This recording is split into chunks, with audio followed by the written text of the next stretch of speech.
Hello everyone, welcome to episode 50 of Adeptus Podcastus and to Tactica Imperialis. I got my intro wrong, I apologise. Today I'm joined by Remleiz from 40k Theories, as always. Hello everyone, and I can't believe you fucked up the intro already. I fucked up my own intro. I've recorded 2 videos today and I fucked up my own intro. Anyway, so this is episode 50, and as we've been hinting at going over the last couple of episodes, we brought some friends. Say hi, friends.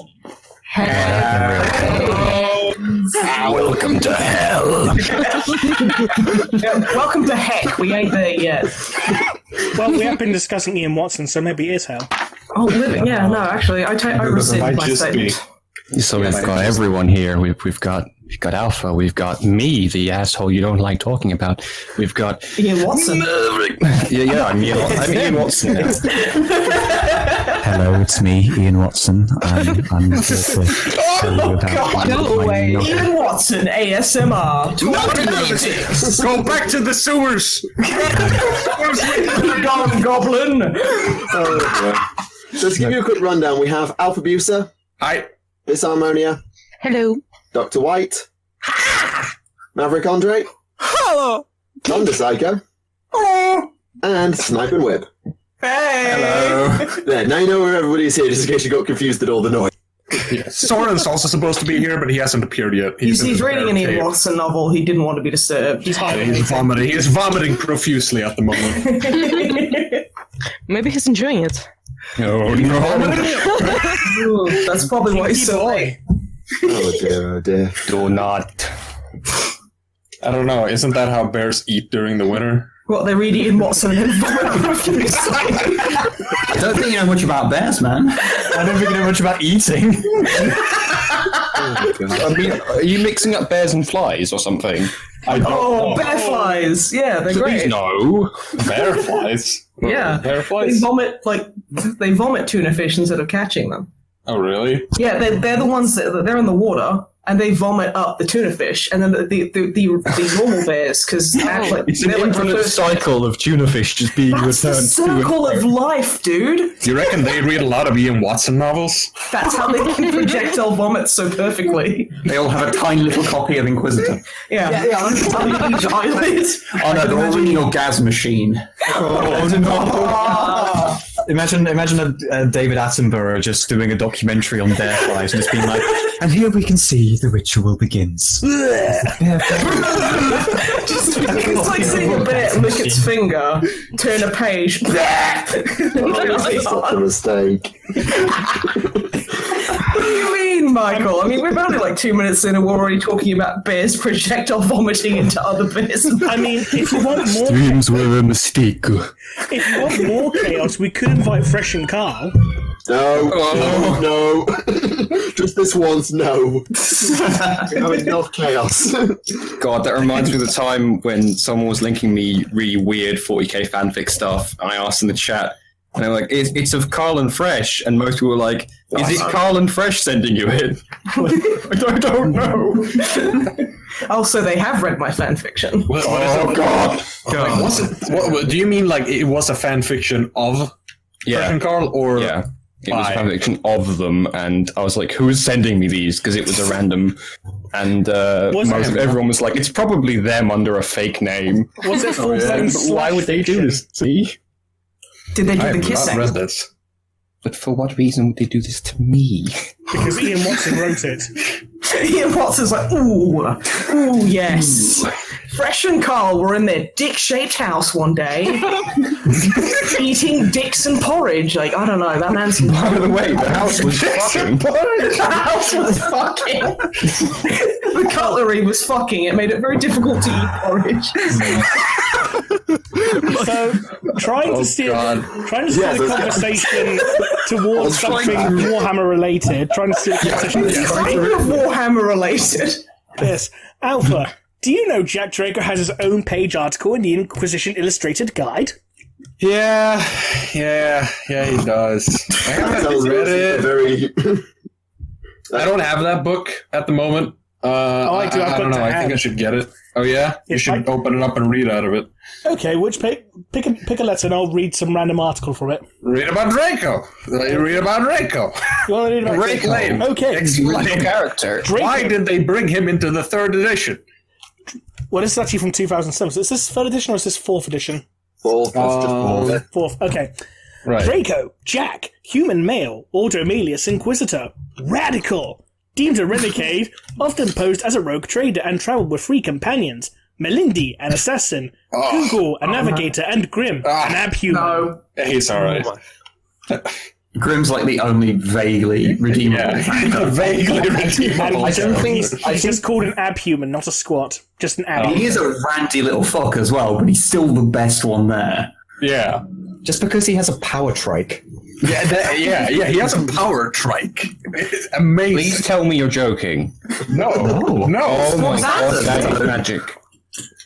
That is pure magic. You're making me think of another thing from that. What is it? The bit where when they get to Terra and they're killing people to disguise themselves Avid, and they start describing the weird family unit they make up. And they describe Grim as the man boy or something. Yeah. The man boy. What a disguise. Boy. Oh yeah, this is our son, Grimbo. They infiltrated Terra by lodging themselves inside stasis boxes, and that were delivered to the underbelly of the Imperial Palace. And then after that, in order to dissuade any potential inquisitorial stalkers, they started just running around everywhere around the Imperial Palace for years, just killing random people and killing random families and taking their houses and their clothes and just living it up as them instead. I assume for a while. Why? I assume the soul took part after Melindy turned herself into a sex pouch. Yep. Yeah. Although I've just realised something. Is this Ian Watson kind of screaming for help because he's not the original Ian Watson? He killed. It's just like a fucking clone situation here, Big Boss or some shit. I think it's more insidious than that. He's just some random guy who just broke into the house of a writer one day and decided I'm taking his life now, and that's why people give him books to write, even though no one should. He's just trapped in the basement, like that one movie. Yeah, it's basically Misery, but with Ian Watson. Yeah. Basically, he's the keeping Eternal. himself hostage. He is his own hostage situation. Ian Watson is his own hostage situation. You reckon that's why the sex stuff kind of stopped at that point? I hope so. I think he got too real for him. That was the thing. It stopped being a reflection of his weird fantasies as a horrible little sex goblin, and became reality. In the vein of someone accidentally becoming Ian Watson. Okay, hear me out. Okay. Jojo Diamond is unbreakable, but Kira gets fucking Ian Watson's face, and he's just like, no, fuck. Yeah, what? Why? I have to write these books now. James White. Oh God! I get it. Oh, I get what you mean now. Oh, he has the identical body type that. Yeah, and he has to take his face, and he takes his face and starts imitating him. Yeah, living his life. Horrible. There's no family to reveal him because Ian Watson wouldn't. He just needs to keep harsh. He's a basement goblin. Then he turned into CS Goto. I mean, has anyone heard anything from Ian Watson for a while? Exactly. I've heard anything from CS Goto for a while. Let's see what he's doing right now. They've probably fused. Well, right now he's got a live CS stream. Watson. Ian Watson's Chatterbait account. Oh God. Goto has Ian trapped in his basement. That's how it is. No, it all makes He's very sense. happily trapped in his basement. He's just like, hey, watch me just cover myself in Vaseline and squiggle about. No, what he's doing, he's just singing, so I'm just riding here, trapped inside of my basement. Covering myself in lubricant. I just have to say I'm really, really sorry, Michael. Have you guys ever seen that picture of the fucking Sims house where they keep that random guy in the basement making art? Oh yeah, the art goblin. The art It's like goblin. that, but It's there's like the that. writing sex goblin. To be fair, Margaret, how do we maintain our luxurious wealth? I'll just give the goblin a book to write. What do we care? you fucking guys, there is a writing skill in The Sims. I'm going to start a game now. I'm going to put Watson in my You family. can also write like the genre trashy novels, so just do that over and over again, giving them progressively more fucked up titles, and see which has the most like gross income. Because Inquisitor 2, I don't know, like. I like in this Naked case how is gross good. income has double meanings. Like, that's great. Delete where applicable. Yeah, hey, so like, For a moment, I thought Ian Watson wrote a Harvest Moon novel, but I just oh my god. I want to live in that world where he did. What, where people are harvesting dicks? Oh yes, the penis. It That's turns not too far out- off from the canon, to be honest. it turns out- bountiful crop of cocks. it turns out I misread because Back out here, we grow finest free-range dick. Now you see, these here testicles will last us through the winter. it turns out They just pair that one at the patch right here. Only by free-range balls. Free-range testicles are the best. They're a bit smaller, but it's okay because they don't use as much dick pesticide. Remember when this was a 40k podcast? Welcome to episode 50, where we spend literally 20 minutes talking about free-range penis. Normally when you open a conversation with Ian Watson, it just ends up going that way. Could you have literally picked any other damn author? At least Goto and Ward get a roast, not bloody dicks. Roasted dicks. That's a good. It's just the natural flow of the conversation. Yeah, if you want to. Speaking of natural flow of conversations, time to randomly inject a stupid question. What's everyone been listening to lately? What music-wise, or Yeah. Oh. I didn't realize this would be on the test. I feel really on the point now. I've been listening to quite a lot because my girlfriend's been throwing CDs at me, being like, "Listen to more music, you fucking jackass." Oh yeah. Which is good. I need to stop listening to PlayStation 1 game soundtracks. Okay. There is No, nothing you wrong don't. with that. No, Well, my entire music taste is based largely around Tony Hawk's Pro Skater 2. if So. those are actually, To be fair, that's a pretty good soundtrack. Yeah, that's fantastic. but I've been listening to I've been listening to the Moody Blues recently. That band from like the 80s and shit. So Night in White Saturn's a fucking great song. Beyond that, Foo Fighters I've started really liking. They're a good choice. That's good shit. I like them. I can't stand Foo Fighters. The Foo Fighters. Yeah, can't stand them. Okay. Why? Yeah, why? I just Yeah, why, Rem? I'm an itemized fucking list, Remleiz. Fucking stop. Oh, wait. I just don't enjoy the music. I find them boring.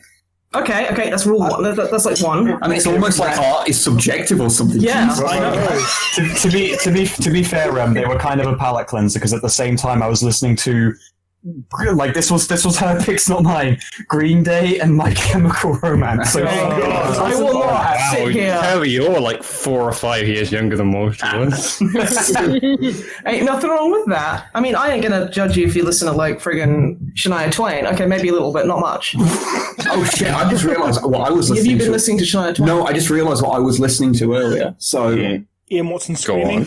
on. no, That's just how we communicate. So I'll just preload this with an actual thing because you know how like your favorite band, you will quite often go for like a year without listening to them because you listen to them so much you kind of forget about them for a while. So I've been like listening to loads of my favorite band, which is a band called Streetlight Manifesto, who are kind of a ska band, but not quite Ska punk. ska punky kind of band. They're fantastic, and I will sing their praises. And if I get one person to listen to them through speaking about them, then I will have done my job as a prophet of Thomas Kalnoky. Okay, but- what? The end time is coming. Listen to music. Listen to this music. But I listened to some fucking clowncore earlier today because it just came up on like suggested things, and I was like, well, I'm seeing two. Is it the one with the 2 guys in the toilet? Yes. Yeah, that's fucking amazing. Yeah. It's like Guys in the toilet. That sounds like an Ian This Watson is going back to situation. Ian Watson, isn't it? It's like a porta potty. Yeah, it's 2 guys in a porta potty dressed as clowns who play. Like one of them's playing the drums. This and sounds like one of those viral shock videos. I'm not gonna Kinda. lie. It's super fucking surreal because it jumped from like actual clown music to something like death metal to something Yeah. like surrealism, and you're like, what the fuck am I watching? It's 2 Like, guys in a there's- fucking... there's no guitars or anything. It's just a guy with drums who does keyboard stuff on with one hand, and then the other guy plays keyboard, occasionally screams, and plays the saxophone. Don't forget the honking horn as well. Oh yeah, the honking horn. Oh, you gotta have the kind of thing. And sometimes the songs are literally just drum beat, honk, honk, drum beat, honk, honk for a minute. Oh, my but God. other times it will be like borderline like black metal for like 2 seconds. It's like, and then it just goes back to being clowns again. You're like, what the fuck? It's I don't know what I witnessed, but I witnessed it. Drift out of reality and back into it again. Like, whoops, Skelefield failed. Yep. I think it's an Adult Swim production, though. That would not surprise me. I encountered it completely out of context, just randomly today. Yeah. So, you know, Yeah. I have no earthly idea what I was looking at. Anyone else? What I've been listening to? I've been listening to, I think it's Rebel Galaxy soundtrack. Ooh, Rebel Galaxy. Because I love me some hardcore, like, I love me some cowpunk. It's like a very... Some, like, heavy kind of cowboy music. It's like rocky country. Yeah. Do you just say you like listening to Cowpat? Cowpunk. Oh, it's a Cowpat. Okay, yeah, I'll listen to Cowpat. Maximum Hormone. They're good. I like them. And you should give a listen to the Jets and Guns soundtrack sometime. That's pretty great. I will do. Thank you. But yeah, and Regurgitator, which is a band that I've liked since I was like 11 and a little girl from Brisbane, because they're a Brisbane band. So you liked a band called Regurgitator since you were 12. Jesus Christ, that's metal. they're kind of like weird, like indie rock, grungy kind of like electro kind of stuff. Although they do have a song called "I Will Lick Your Asshole," so which is pretty high quality shit right there. Yeah. So you know they're very highbrow entertainment. The person I listen to is Do the Blood. One of his songs is called "Do the Bloods Watch Blues Clues." So that's an excellent question, though. Do they? So these are the questions that have plagued mankind for eons. Do the Bloods watch Blues Clues? Do they? Mankind may never know.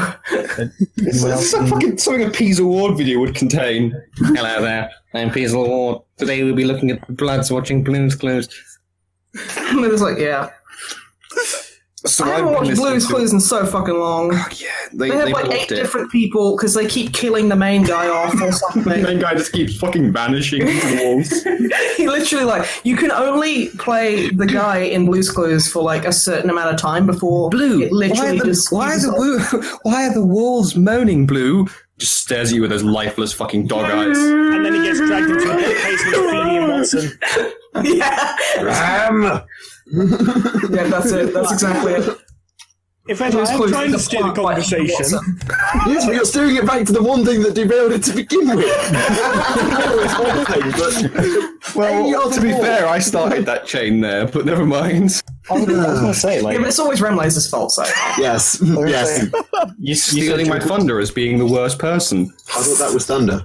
Yeah, Everything was Thunder's fault when he asked to see a picture of Sonic without his gloves and shoes. I didn't ask for that. And it makes me worry about you guys, like genuinely as a friend, because that's not something you should be looking at. I really, really feel sorry for anyone who is listening to this primal hallucinatory experience. You were just talking about 2 men dressed as clowns in a porta potty. You can't fucking judge anybody. You sound like you've been having a fucking joint hallucination with White over there. Weirdo.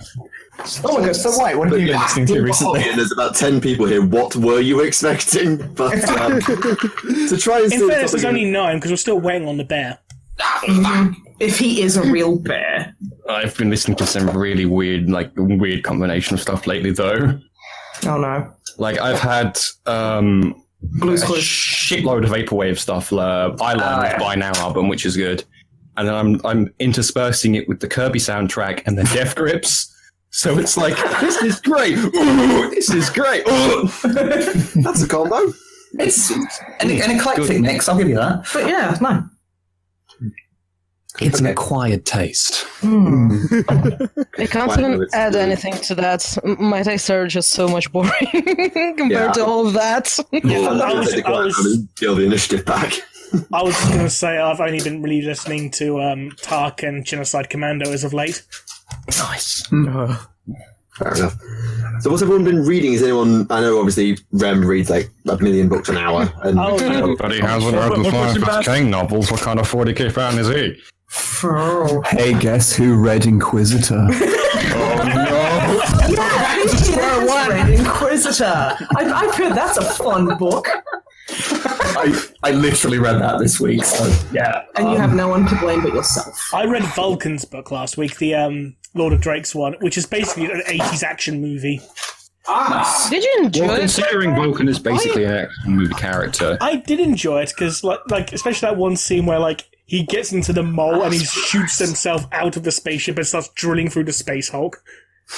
Okay, without spoilers, where would you place this book out of all the Primarch books that are already out?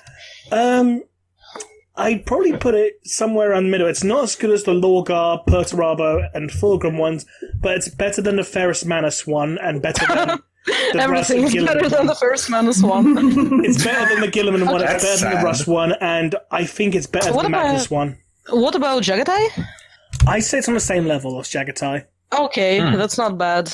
I finished Jagatai, and I enjoyed it quite a bit, but yeah, I would also place it right in the middle after Fulgrim, Lorgar, and Perturabo. So Yeah, I mean, it's not full of the stupid shit like in the Ferrus Manus book where he catches a las cannon beam and crushes it in his hands. That's canon. That's canon. That's canon. God damn. actual canon, actually canon. physical light and squished it.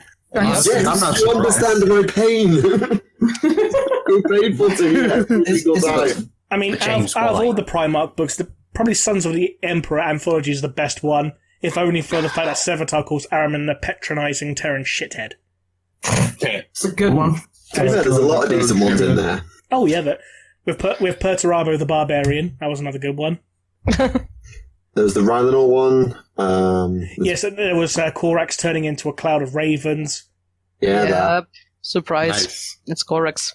Nice. I think the only bad story in that book was the first one about Sanguinius. Like, oh, my destroyers don't like being destroyers because they don't get to be pretty, so they have crying faces on their masks.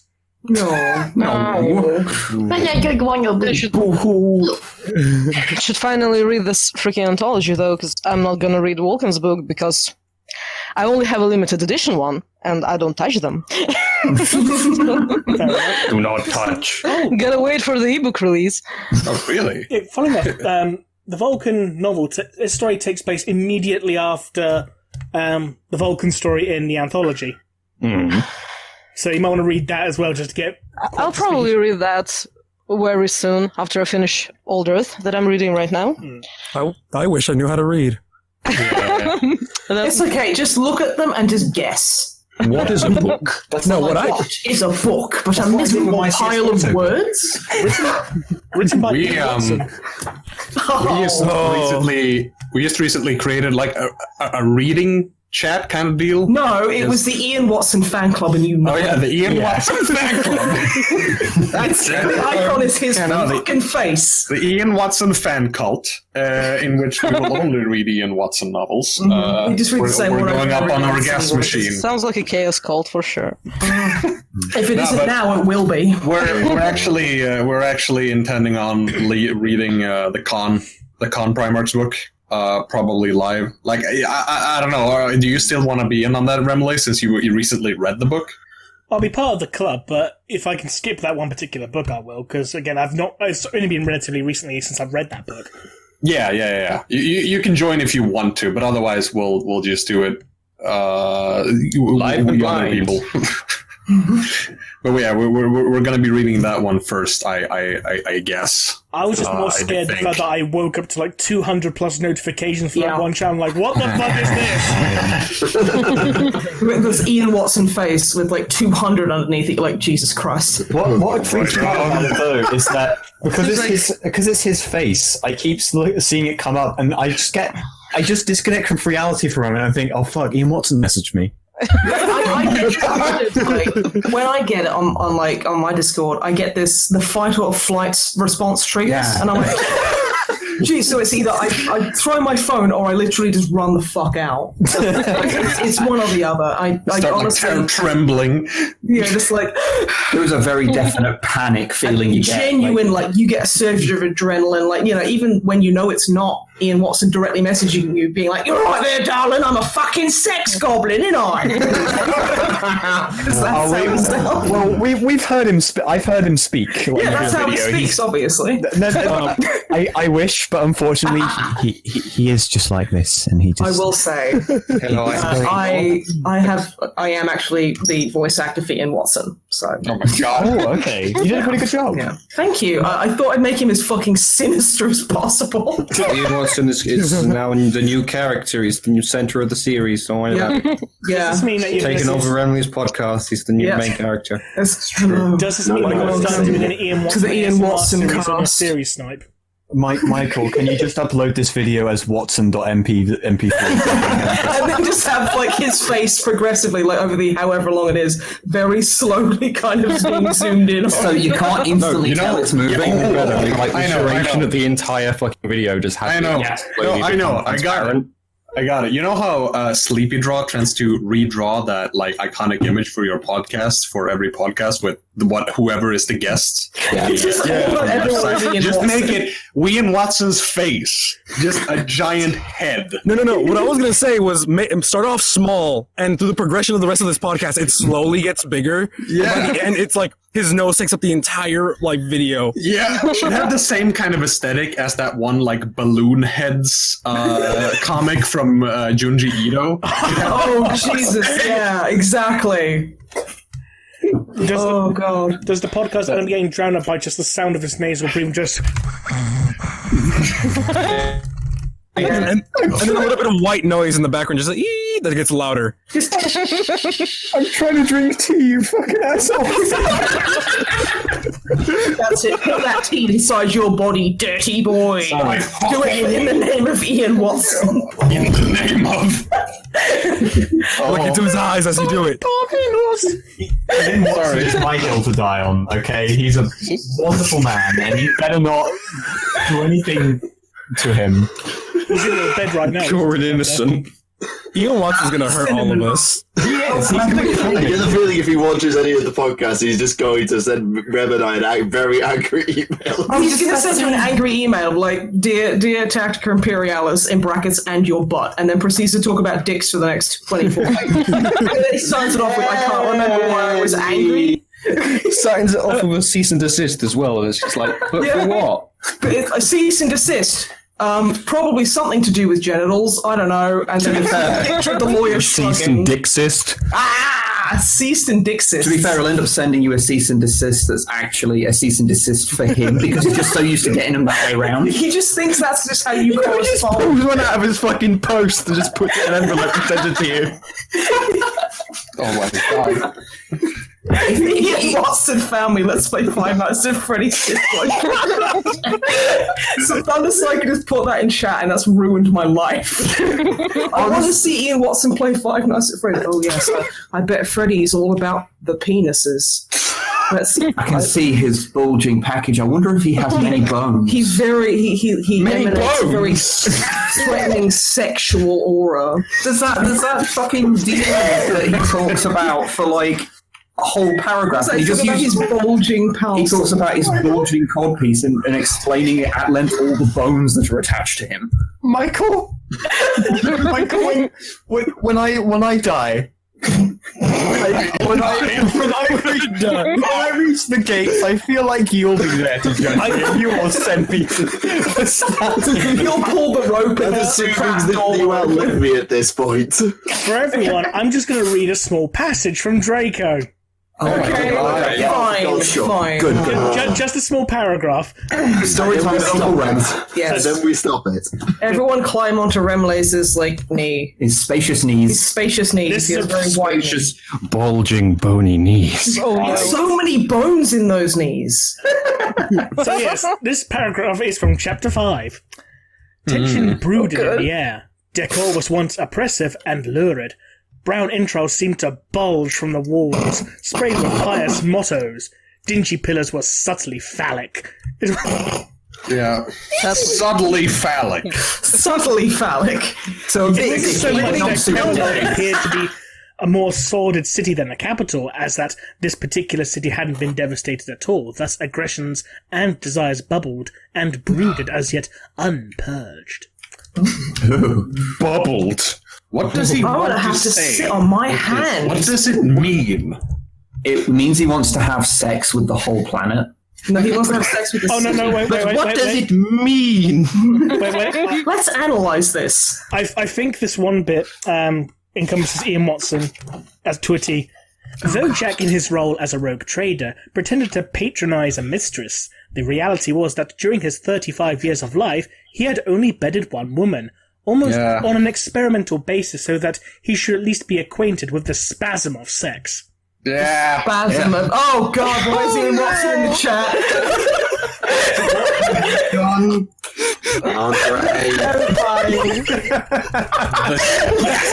Sex. Ian Watson, get out of chat. We're talking about you, not to you. Shoo, naughty goblin man. Oh my god, he's still here! He's staring me the fuck down.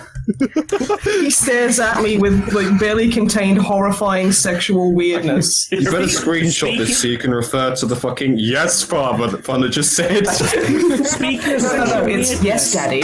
Speaking of sexual weirdness, no. this is the bit that Wib posted out the other day. That warlock was a bloated, horned hermaphrodite draped in bilious green skin. Oozing sexual orifices puckered her slumping belly.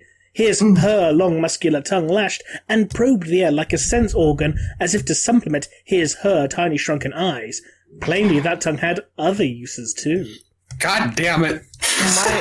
He's just like approaching like... Honestly, this is chapter 9, by the way, in case anyone's wondering. Chapter 9. I think that bit is like the worst bit, if only because in the rest of the paragraph, he explains how it looks visually, but then he has to add that little it has other uses as well. It's like that just makes me think of he's sitting there going, "Ooh, I'm going to introduce a scary monster, but I also want to do kissing with it, and I want the reader to know that."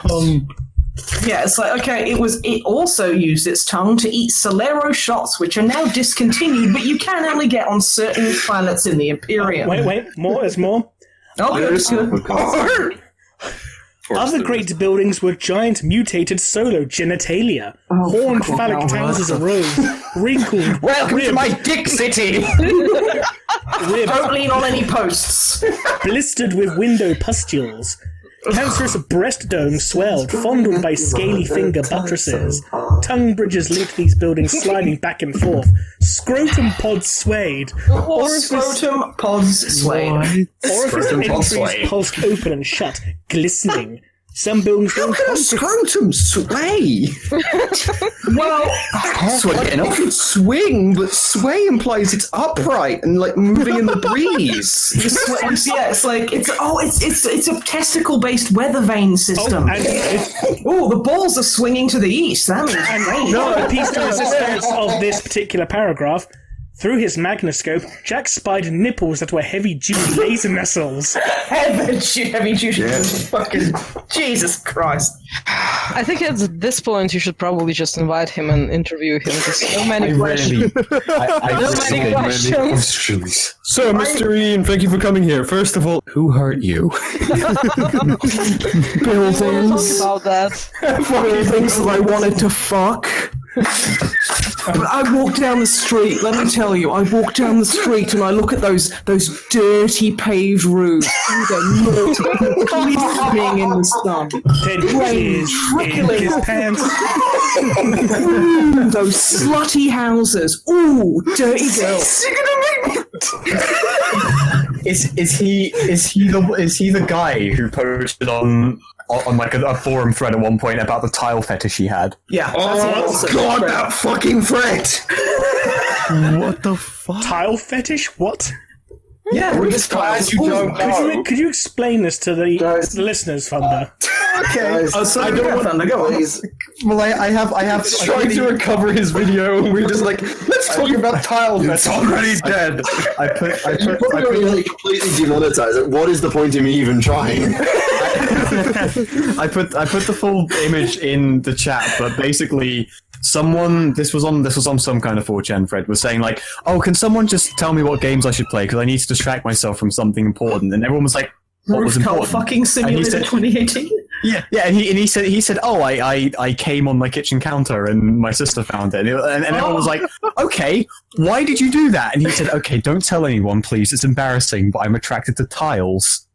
And then the thread blew up. And then he started writing like 40k novels.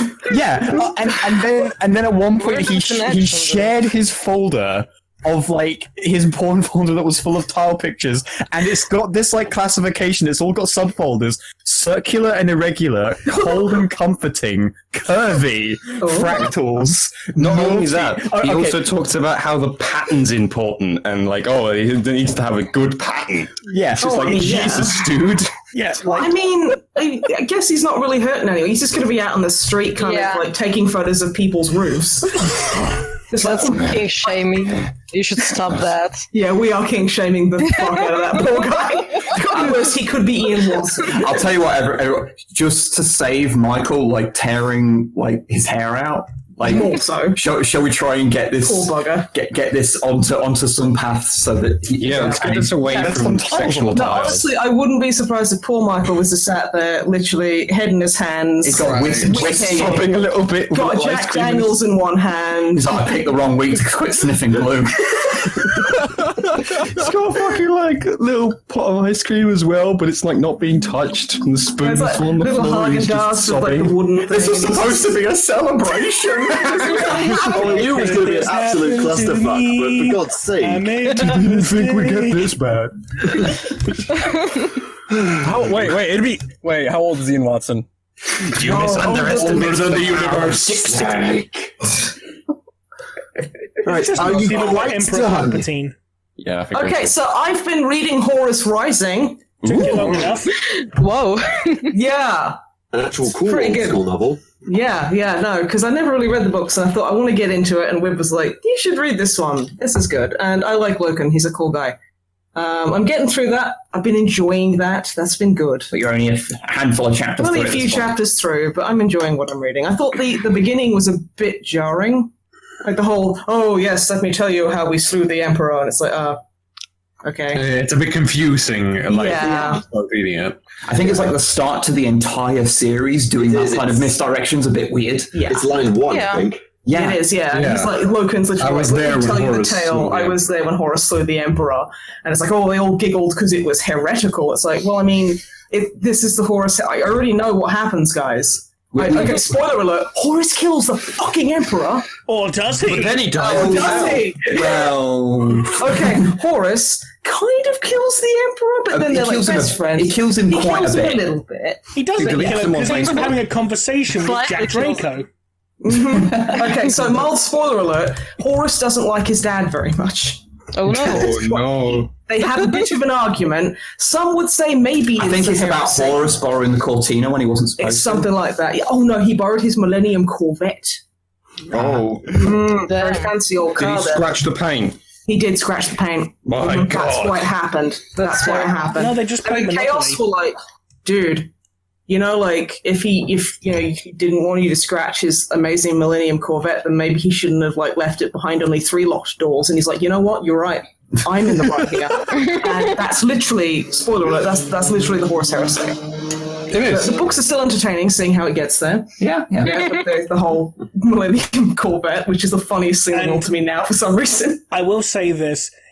You might end up hating Descent of Angels because it's like typically the Marmite book of the series. Some people love it and a lot of people just hate it. How does a human like that? It's the most boring thing I've ever read. I would say it's a book that you just need to get through to. Yeah. Yeah, Appreciate. I've I heard think that, yeah. the only book I think that's actually worse is Damnation of Pythos, but then again, you can skip that unless you want the prequel to Pandorax. I might disagree, by the way. It's kind of too bad that Damnation of Pythos is. I kind of enjoyed it actually, and I didn't expect it. Probably because I had such low expectations, because everyone kept telling me it's horrible, and then I read it and I was like, okay, it actually wasn't that bad. Thing is that So I just need to keep telling myself it's horrible. I'm pretty sure there's kind of like a 40k successor to that story. Actually, in Ruinstorm. Oh no! Not a Ruinstorm, but fuck, what was that one called? I read it. Hold on, I'm gonna go find it. Be right back. Well, as for me, I've been finally getting around to reading War of Secrets a little bit because I was doing some research. So that's the Tau Dark Angels one. Is it late enough now I can talk about spoilers? Yeah, it's fine. Okay, good. So there's obviously I'm more focused about the Tau side of things because Dark Angels boring, lol. Yeah, I totally agree with you there, actually. Oh, that's loud. There's the Corvette. The Raven Wing are not pleased with that response. That was a Corvette. That's the Millennium Corvette just like rocked by. Okay, Yeah. Ian Watson, he found you. No spoilers with Ian Watson. What's happening again? Okay, anyway. Dark Angels Tau. Yeah, so a lot of the early stuff is focused around Sure Strike, who's the leader of the Fourth Sphere, and Okais. And what's quite scary is in the epilogue, the perspective jumps all over the place in this book. Like, there's no like lines that cut up the perspectives; it just jumps. But at the end of the epilogue, it talks about there's a discussion about the idea of a Tahasiro, which is I think the Tau word for living weapon, because Okais, this is like chapter 4 spoilers, basically was conscious during his stasis. Oh, Christ. For 300 years. That's a little bit alarming considering so long.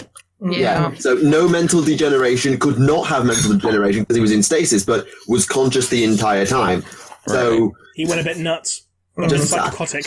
Oh, A little bit like, I am slipping and I can't get up. there was a lot of mass murder. And then at the very end, there's a discussion between Sure Strike and the Ethereal, whose name I forgot now, about creating more of the Tahasiro, which implies that they do it again. Like, try and find a way to recreate the Trapper Commander in stasis until they go utterly insane. And that's just, hey. It's Tau for you. I mean, I'm not going to bash them, but I'm going to bash them. They are some psychos. The thing is, actually, it's the Ethereals, because earlier on, there's a conversation again with Sure Strike and the Ethereal on the bridge, and Sure Strike is actually surprisingly relatable for the little bits I've managed to read. I haven't read it all, but for the snippets I've read, Sure Strike will stand on the bridge, talk to an old mentor, talk to the Ethereal, and then as soon as they've left, it's just like, what the fuck are we doing? Because one of the Tau mentioning, Space Vishnu. Yes, before you even get to the supposed god of the greater good. Yeah. But the mentor of Kais, Twiceblade, thank you, basically has become an Imperial Tau. Not as in fit to the Imperium, but as in is so murderously xenophobic. It's horrific.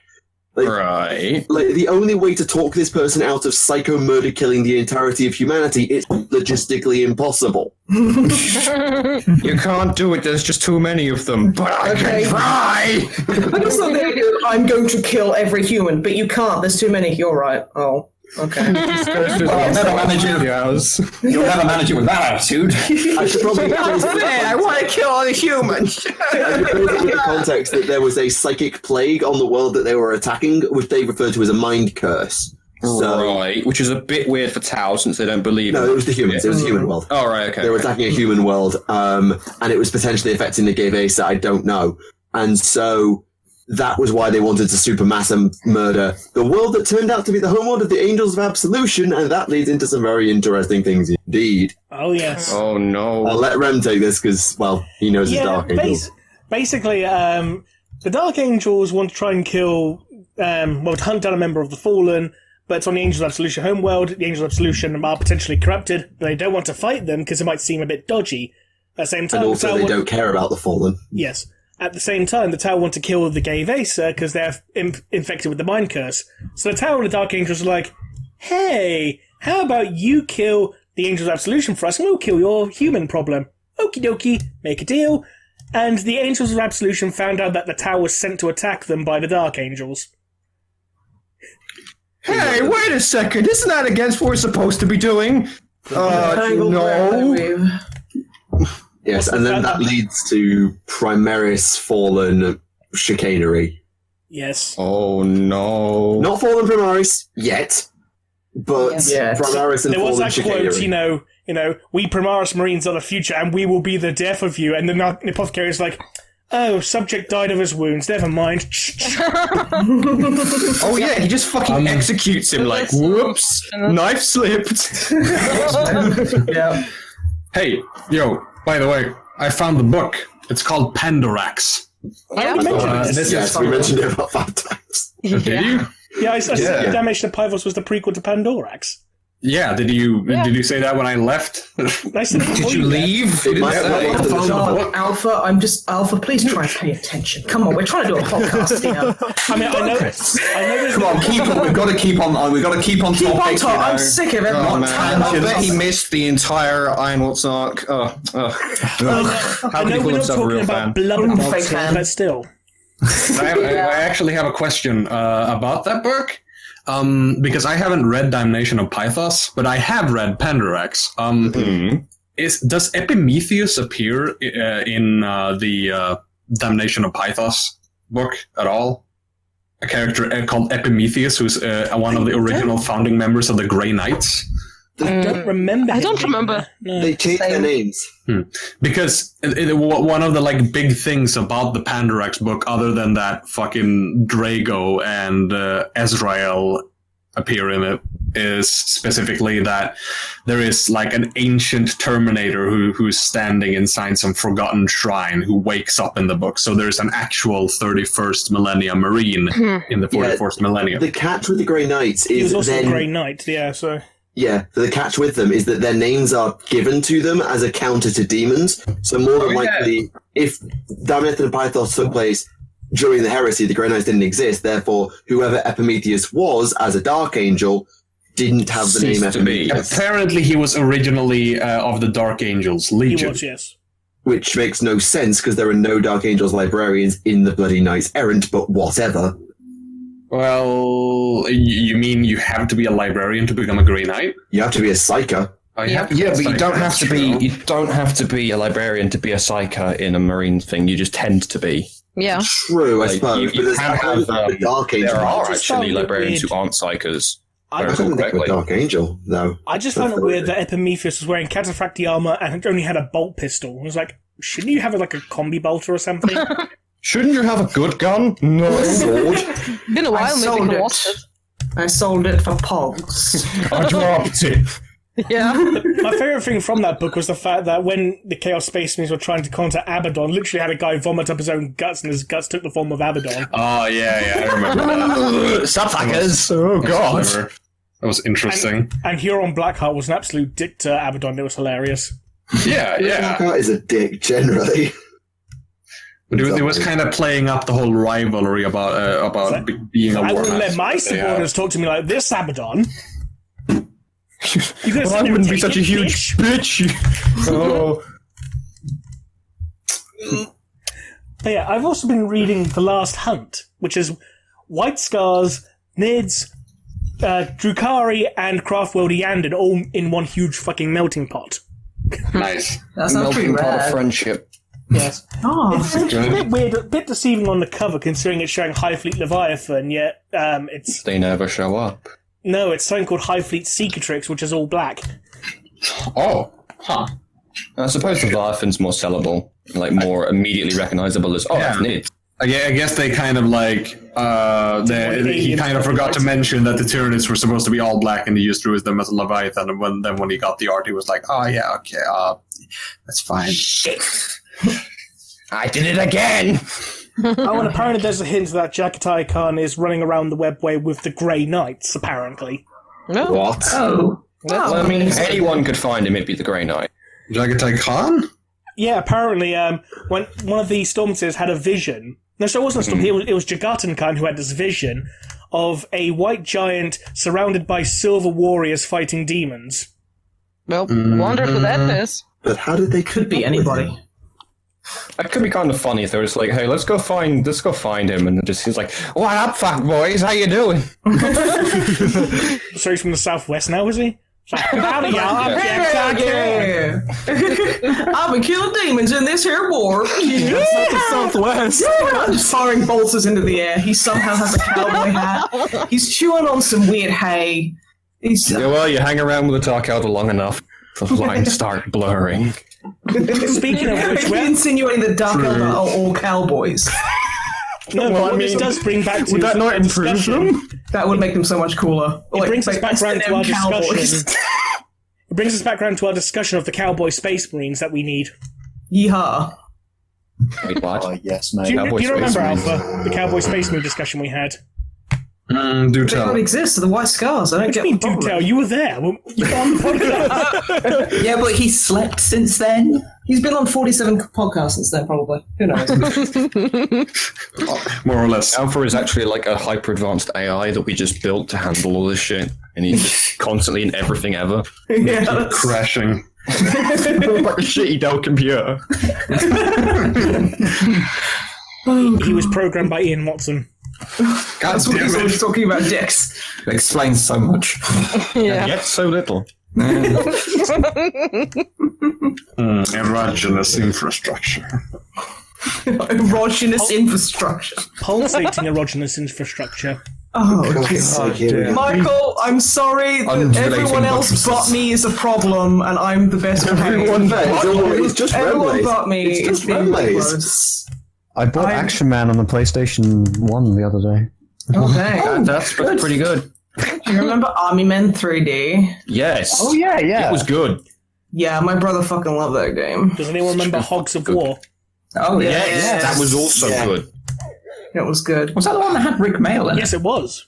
Oh, dang, nice. And it had all the cutscenes they never actually used, and when you actually watch them, it makes the game a lot darker, and it's like, what the fuck? Jesus, okay. No wonder they cut these. Like, there's some real, like, World War I style, like, you will die in the trenches and no one will remember you. Like, oh, Jesus, no wonder they got rid of it. Oh, it's a bit heavy. God, there was one I used to play when I used to hang out at my mate's house. It was a PlayStation 1 game where you were like, does anyone remember those like jumping bean things you get, which are like a tube with a ball bearing in it? Are you talking about Team Buddies? The ones where they swear a lot? is that it? Yeah, it's called Team Buddies, and they swear sounds- constantly. Yes. Yeah. I remember playing it and laughing my ass off because they were just constantly, holy shit, it is. You've just told me the name of something I've been looking for for like 15 years. I'm glad that my weird knowledge of shit PS1 games is finally It turned wasn't that bad. I mean, it got a 5 out of 5. It's got a 4 point. Oh no, it's got a 5 out of 10 on games. Yeah, 10. Yeah, 5 out of 5 out of 10. I was going to say, I remember what it was like to play that. It's not a 5 out of 5 game. Man, I'm just going to download it just for the nostalgia's sake and hate myself for it. If you're talking PS1 games, did anyone ever play Future Cop LAPD? No. Oh god, that rings a bell, but I don't think I remember. Because you played as like, it was in a kind of like Judge Dredd kind of future. It was made by EA. It was, back when EA like made Yes, games I recognise and didn't it. just destroy studios. It had that fucking mecha in it. Yeah, and it like turned into like a hovercraft as well. So you just go around just murdering people in the name of the law. It's Judge Dredd basically. Time for the law. But he's a mech. Jeez, now we're just playing old PlayStation 1 games. Speaking of Remember PlayStation the 1 Bomberman game that they anyone made? It remember was like the Space anime one. Space Space Hulk. Which one? PlayStation? Yeah. Is it Vengeance of the Blue Angel or Revenge of the Blue Angels? I always Vengeance forget. of the Blue Angels. Vengeance, yeah. It's Metal Gear Rising Revengeance on the PlayStation. Oh, yeah, MGR on the PS1. PlayStation 1. That is the Okay, best real- Metal Gear game. Okay, It's real not talk. though. It really Real, is. real not talk. low. It's not. I would play a Crash Bandicoot game on the Metal Gear engine. Where you have Oh, you play Crash Bandicoot on the Fox engine, would you? no, like on the Metal Gear Rising one, because then when you cut boxes, it like slices them up into a bajillion pieces. With his razor sharp fur. With this razor sharp hands. He's got sharp stab hand, but the fucking Well, thousand. look, Sorry. he's a Crash Bandicoot is basically the T-1000. Look, it's a balls and all. he's a character from a mascot platformer from the 90s. They were all a little bit edgy, so No, this was pre-Edge. This was just at the verge of Edge. Edge only came around when, like, I mean, fucking hell, like, Shadow Man. No, The does poster anyone boy of remember Edge Shadow only Man? came around because some kid sent a letter to Nintendo asking for Sonic to have a gun, and they were like, "We can't do this, but let's make our own one." Does anyone want They to... sent it to It was thunder. Nintendo. It was thunder. Thunder. I remember. What is Nintendo? I meant Sega. Fuck. Fake nerd. I remember like sending a letter to Sony saying. But I remember saying, Why have you done this? I sent a letter to Dyson Hoovers saying, please, I want Pepsi to be a man. And I want this man to be strong, and I want him to be heroic, and I don't want him to have a face except for sometimes where it looks like a big gaping black hole sucking in all of the Pepsi. Question. And they said, yes, girl. And then Pepsi Man. And then Pepsi Man was born. Man. Exactly. Question. Dear God. Yes. Does anyone want to hear a passage from Harlequin? No. Fuck. This one's I'll not be so honest, bad. I kinda want to. This one's not bad. It's not bad. It's actually mostly about bad. squats. It's All mostly those about ones keep squats. Remleiz, say aye. Damn it. Well, That's all I'm going to say on that, fuck's sake. No one dare stop him. I know, that's too powerful. There is nothing perverted about it. It's just them very well describing squats. I mean, that's why we didn't want to hear it, because it doesn't have like winkies or balls or anything in it. I'm telling you anyway. Oh, okay. Here Can we you go. pretend that it's about balls? Could you just put like at the end of it like in my pants or something? Maybe. Okay, thank you. Well, like Jack a Soul fucking filthy lifted. Frank video. For these were squats. Tough, gruff squats. In They were my hardly pants. the kind to be corrupted by perverted lust or seduced into cults organized by corrupt Sybarites. Not that the appetites of squats weren't heady, but more along the lines of gobbling a gourmet banquet or emptying a barrel of beer until they belched. Not for them an evil mockery of sexuality. Oh, by their honoured ancestors, how could they dream of polluting themselves? Remleiz for every future Ian Watson audiobook. Just, I need this in my life. To be fair, that's pretty metal. They're just like, yeah, we're too busy getting drunk and eating to deal with this sexual, weird, kinky shit. Fucking It also weirdos. insinuates that that's where they get their sexual thrills. Is I ate a really good kebab today, and ooh, did I have a Stockholm? I found a plot hole. I had some Mountain Dew, and I had some barbecue sauce, and I have never been so painfully erect. Listen, in Inquisitor, Grim is still like equally as horny as everyone else. How is this? Oh, don't worry, I found something a bit more naughty. Fuck's sake. This isn't what we asked for, but it's what we're getting. It's not what we need, but it is what we deserve.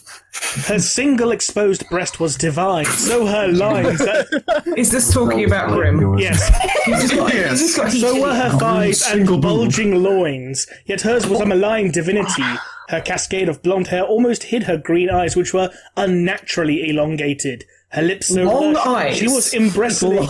She was She embracing. has long fucking eyes. Yes. Long eyes. Yes. Like out of the skull? They just like on stalk? Does anybody remember that Ghostbusters toy from when you were a kid, like of Egon, where you'd squeeze his arm and his eyes pop out? Yes, that's what I'm He has eyes like she has. I was eyes thinking.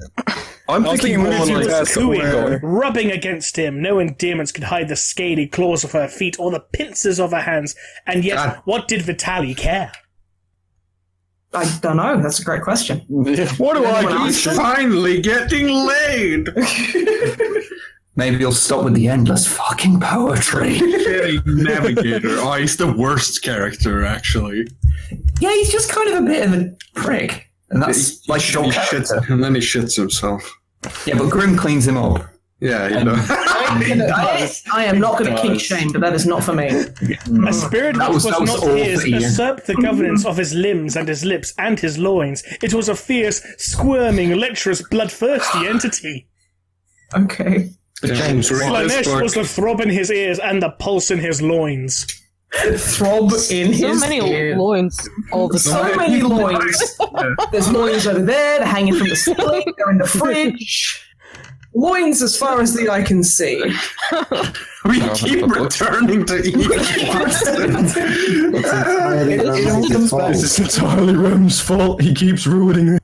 Yeah, it's Rem's. Oh god, Rem! Oh my goodness, you naughty, naughty dinosaur! Can we really say that Rem is the one responsible for all this? When we collectively, as a species, we are all responsible for Ian Watson. We must all pay the price. Really, the only one whose fault it isn't is Michael's. Yeah. Michael is a pure little bee. Entirely honest. In my defense, at least I'm steering the conversation back to 40k. Yeah, Ian Watson is 40k. Yeah, so Michael is still going to collect the fucking Infinity Stones and just wipe us out and start anew. And honestly, I am rooting for him to do that because we've earned this. Yeah. I'll be interested to see what the comments say in response to all of this. I'll be very intrigued. Screaming, just endless screaming. It's just like 47. I'm pretty sure it's going to be like sobbing in there as well. Oh, I mean, yeah. The endless shrieks of the damned, basically. Yeah. I'm pretty sure it's going to be like, who's Ian Watson? It'll be like that scene from Indiana Jones, when everyone's face is melting. Yeah, and while they're typing who's Ian Watson. Yeah, who's Ian Watson? Like, it's going to be like Google are going to be wondering, why is there this huge spike of people searching for Ian Watson? I really want to Photoshop him so that he's in a bunch of boy bands.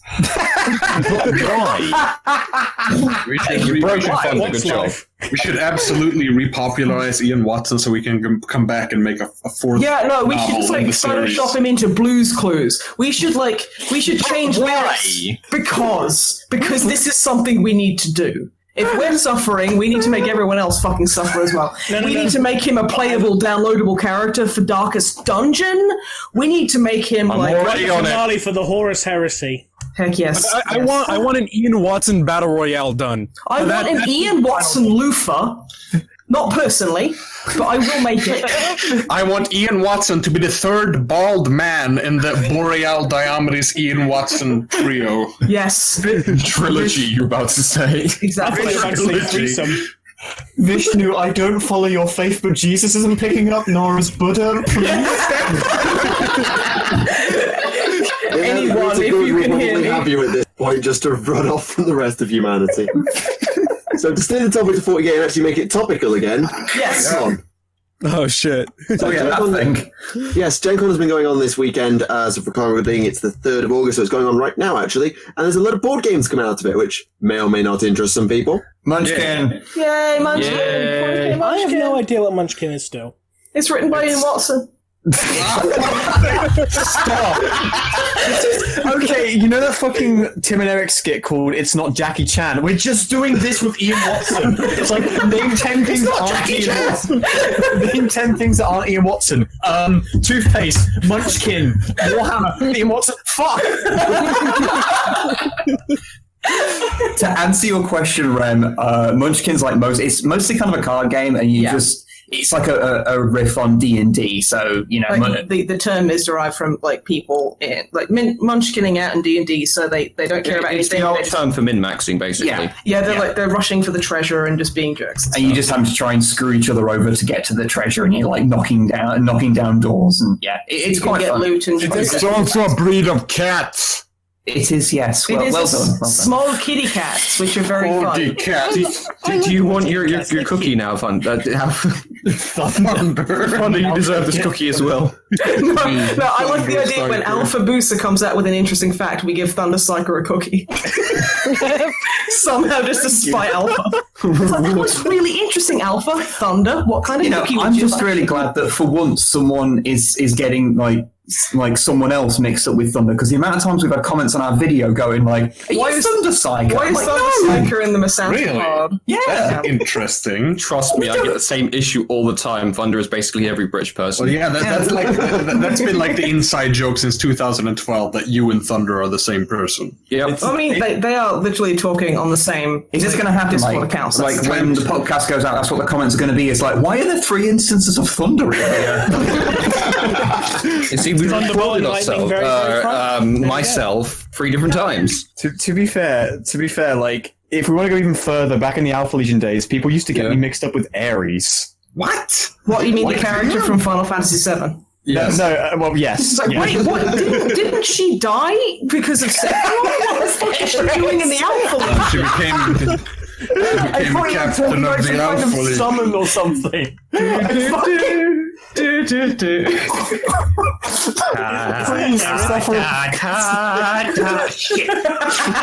Aries. Okay. So 40k Munchkin. Yes, that's good. Looks really There's good. also a Dice Masters game, so that's apparently a system that's existed for a while, that's going to be put into the Battle for Ultramar. There was like a sort of card dice builder theme, Jim. Don't Isn't really Dice know. Masters that Yu-Gi-Oh thing? I don't know. Oh, you mean that? You're thinking of Duel Masters, aren't you? No, I'm talking about the fucking dice minigame. In the filler episode. The random Australian guy showed up and was like, I play dice! I'm sorry. Which Australian guy? Crikey. Okay, let's not start. I play dice. Yeah, that's how it goes. Are you sure he was Australian? No, I'm just going on like how I vaguely remember him. Well, wait, it's not far off because, like, I remember one of the Yu-Gi-Oh shows, like, they'd have a new Australian stereotype character every season. There was a guy who literally had a crocodile slung across his back. Yes, Yeah, he did! And was. the guy before him looked like a koala, and his dad wanted him to come back home to make hot sauce, and he literally, like, climbed up the big rock in the middle of Australia. Yeah, it was Uluru? Climbed up the Australian big rock. I love Pretty sure. Yeah, I love that. And Pretty like sure it the was first hot season, sauce. Yeah. It's like, I'm sorry, mates. I gotta go to Uluru and climb up and make hot sauce. I'm sorry, son. I can't be in your life anymore. I gotta make me hot sauce. So I'm racking off. Yeah, that's literally Dead! But Dad, don't go! Don't go! Oh god, I was trying to do that fucking Stamper voice from the fish one where it's like, but Dad! I thought you weren't affecting an Australian accent. Oh god. Yeah, I mean, it might as well. Andre, I think you're going to say something about the fourth season or something? Is that... I was just going to talk about how in the first season they have like Mr. America.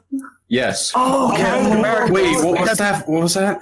Hulk Hogan. There's there was a character in the first season who everything that was notable about him was America, and well, like there was that what's called the Bridge series where his whole thing was in America, like and it wasn't that far off. Yeah. Oh, you mean Bandit Keith? Yeah. Keith, really? Keith And is then, such an American I thought you name. were talking about GX, and I was like, wait, what?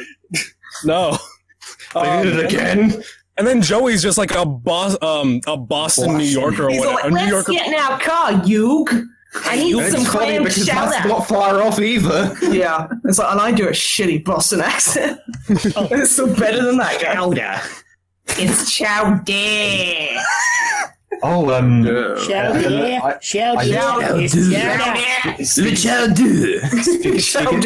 Speaking of chowder, I might not be Warhammer, but it is related to like Chowder. voice acting and careers and shit and how we all got together. Yeah. The first thing I ever voice acted for, like on YouTube, was a chowder parody. Oh yeah. Wow.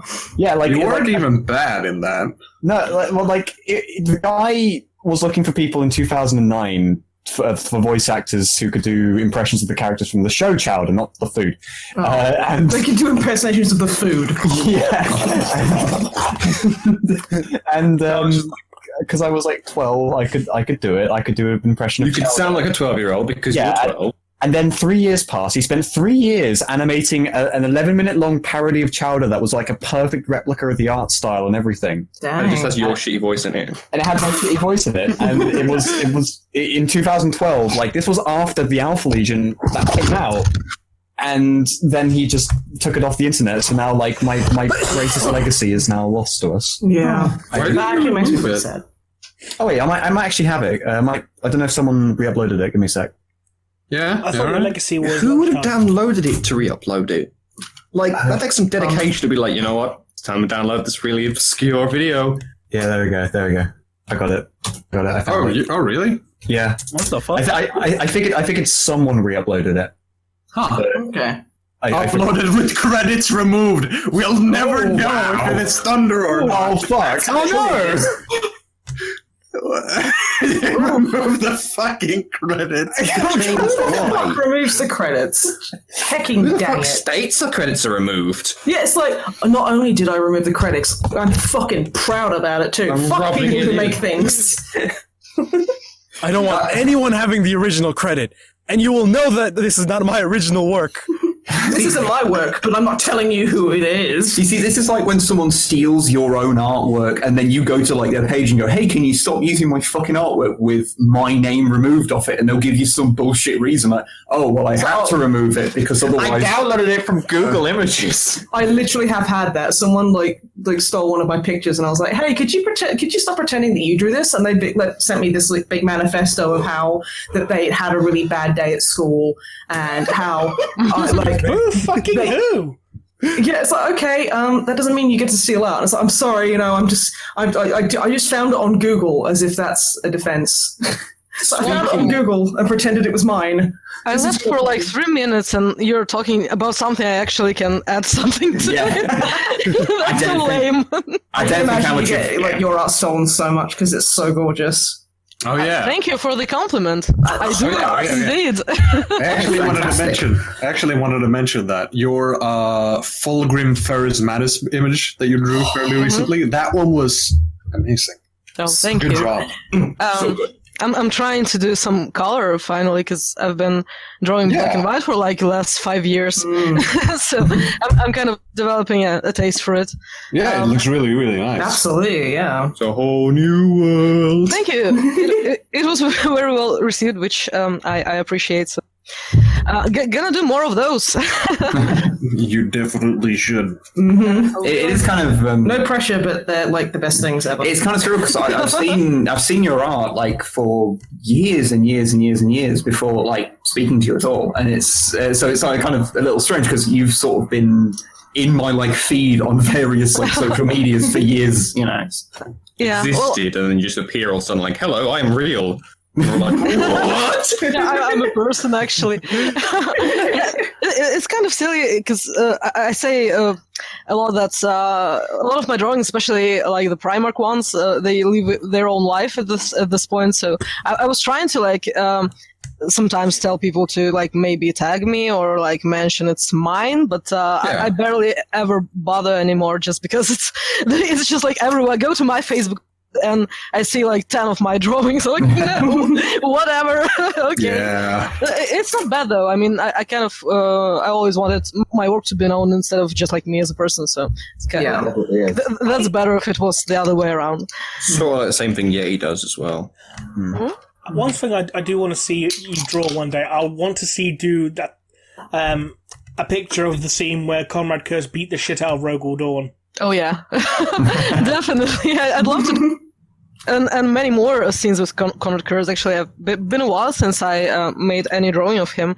Surprisingly enough, but it's simply because I don't have much time to do that. I tend to draw a lot for work, and so whenever I find time, I actually try to draw some of my favorite characters, which is like I made Fulgrim and Ferris's head, not Ferris, and how I made two drawings of Argel Tal recently.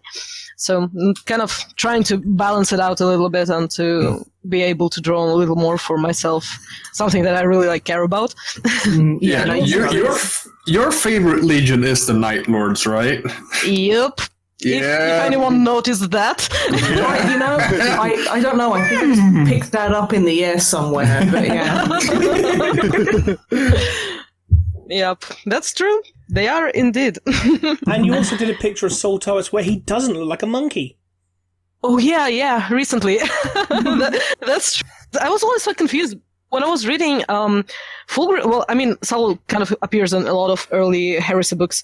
I kind of always imagined him looking kind of younger. I never thought of him as like an old man. And then I Googled his artworks, and there were like a few, and he looked like really old. And in one of them, he looked like an actual grandma or grandpa or grandpa, which was horrifyingly bad. And so I kind of decided that it would be my mission to give him a proper face finally. I hope I did. I don't know. He kind of, at least he doesn't look like a monkey, so that's nice. That reminds me of the current Gilliman model for tabletop. If you just grandma. You just crop out the face. Yeah, like the picture I just posted. Looks like a grandma. Oh, have you eaten, my darling sons? Yes, Dad. We'll get Oh, look at the state of this Imperium! I go to sleep for all of 15 minutes and you ruin everything! I miss me EastEnders bloody omnibus. So wake up, the flat's a mess, and oh my God! Have you finished your crusade? I'm there you go. I like the fact that everyone is British just defaults to fucking like, oh God! Too much Monty Python history is all this. It's in your blood now. Toast and spam. Thank you, Gilliman. Spam! And spam. You see, talking about Gilliman as a grandma, and now I'm just thinking of him as having the sign that Granny Weatherwax has in Discworld, like Ancient Dead, and he's had that around him for like millennia. Oh my god. To be fair, though, Granny Weatherwax are the same person. You cannot fucking convince me otherwise. Oh my god. To be fair, though, it seems like it's actually kind of hard to do a proper face on a mini. So, yeah. I mean, just look at most of them. Like, it can be the armor they're doing quite nice, but the faces. I mean, I was kind of. It's mostly because not only do you have to sculpt the model at scale, which is a pain in the ass, you have to sculpt it in such a way that when you do the injection molding, it doesn't have problems, and that is so fucking hard to do. Even if he does look like a grandma, he looks like a well-aged grandma. He looks like a nice grandma that wouldn't like. Off in your paints levels of like, oh god, my face! Oh no, absolutely not. I don't know. You could even get away with like just slapping paint on there and just going, "That's just a heavy makeup, grandma." That's okay. Heavy makeup. Yeah, some grandmas like to have a bit more makeup on, and I think that's cool. And we just need to give Gilliman like a blue rinse. I mean, if you look at the face, I like to rip and tear. Rip and tear. I mean, I think That's the face not a is grandma. No, but the face is Gilliman. Though. You can't trick me. It's Gilliman. Yeah, the face is not bad. Yeah, that's good. I mean, my favorite part about miniatures in general is looking at people's faces and seeing where, like, because I have a particular problem with this, but I can laugh at my own, so I'm allowed to have a bit of a giggle at everyone else's as well, where the pupils that you put on are wonky as hell. Yeah, that's always really funny to me. Yeah, everyone looks like pupils. I never do pupils, I just ignore them. Mm-hmm. Yeah. I always try to do them on the side. Yeah, I picked up. You have them looking to the left or the right. And they tend not to look so bad. I picked up that trick very early on of never have them looking dead ahead. If you make them look to the side, if they're slightly out of kilter, it's really hard to notice. There's a big God, so it's sort of like the intro screen for fucking Sonic 3D Blast, where they were like, let's make him look 3D and look ahead. Oh god, what happened to his face? Mistake! Hey, all my Jupiter cultists are put together now. They actually had to fuck up his eyes really badly to make him not look terrible in that picture, which is I think is fucking hilarious from a game design perspective. Oh god, something to make it look normal. We have to fix this. Hit it with a hammer quickly. Actually, hammer. The Gene Stealer Cult, your bonus from Kill Team, isn't it? Yeah, it is. Anybody actually played Kill Team yet? No, not yet. But I will. I want it though. Because I still think the whole idea of Deathwatch Kill Team is a fucking hilarious name. As I mentioned earlier, since the box itself says 45 minutes for a game, even my partner has agreed to actually play a game with me. So I am actually going to get to play a game. So that's cool. That's what got me into Warhammer, 40k, is, I mean, I tried to, when I was very young, when I was early, 11 or 12 kind of time, because that's usually when people get into it. I hung around with a bunch of guys who played Lord of the Rings, but they were complete dicks about it. So I was every time I'd have a problem with a rule, because the rules can be a bit tricky, they'd That's a bit of an understatement, but go on. Yeah, there would be a game-stopping, why are you so fucking stupid, kind of moment. It was a gaming group, but everyone apart from you was that fucking guy. Yeah. So, I didn't get into it for a good while later when I was, we were living together, and I was looking at, Space Marine cosplay. I was like, this is fucking cool. And I was like, oh, well, I got two entire armies in a toolbox upstairs. Yeah. So if you're interested, we could play a game. And I never did, and that's Yeah, Time you to fix that need to have problem. that game at some point. Yeah, I guess. Dream it, it'll be hilarious. If you don't before you die, one of you will be resurrected as a revenant and will demand Rattle. you just without any other questions. In fairness, we finally did the thing that people on our channel have been asking us for literally years, and we actually put Yeah, that was cool. Yeah, we did a drunk bat rep. Yeah, drunk, but also... Well, I rolled so many one of the things was every time I roll a 1, or any time you roll a 1, you take a drink. So I rolled about 8 billion ones, and I got really fucking drunk. Honestly, you should make more of those. Honestly, I don't know if Snipe's liver can take it. maybe give it a month or two so that my internal organs kind of replenish. Regenerate from the pain. No, but like, even if you don't make a drinking game out of it, you should still make a few more, because I thought that was good. Or maybe make it a kind of drinking game, so every time a model dies, then. So Yeah, we did that as well. It was every time. It was supposed to be because we played Orcs and I was playing Space Wolves. So it was every time I lost one model or took a wound, I was supposed to take a drink. And every time Wib took 2 wounds or lost 2 models, he was supposed to have a drink because make up for points. But it turned out he literally had to take like maybe 4 drinks, and that was mainly because he was rolling ones, and I killed 1 boy. Yeah, I tabled you, and you killed 1 boy. A fucking shooter. It was a slugger. A slugger. A slugger took out my venerable fucking dreadnought. Instead of drinking, you should just take a squeeze in your mouth out of the caviar tube. Oh. I'll mix it with alcohol. But yeah, vodka mix and it with alcohol. Yeah, that's Make gonna a work paste. great. But yeah, actually, because have a bite of a cracker every time I lose a model. Because like we don't have like the great amount of space to do like full size bat reps. It's one of the reasons we're actually thinking of getting kill teams. It means we could do videos like that a lot easier, and also it wouldn't just be constantly Space Wolves versus Orcs. Those are the 2 full size armies we have. Yeah, we can have like Space Wolves versus anything else. How many hours did it take? You can go like, gone. Sorry. Yeah, I was just gonna ask, like, how many hours did it take you to record that? Because the video is 25 minutes long. It took us about an hour. It was an hour and 10 minutes, the final recording thing was, and bearing in mind, by the end, we were spending so long waffling and being drunk. Being slightly drunk and forgetting rules. It's like...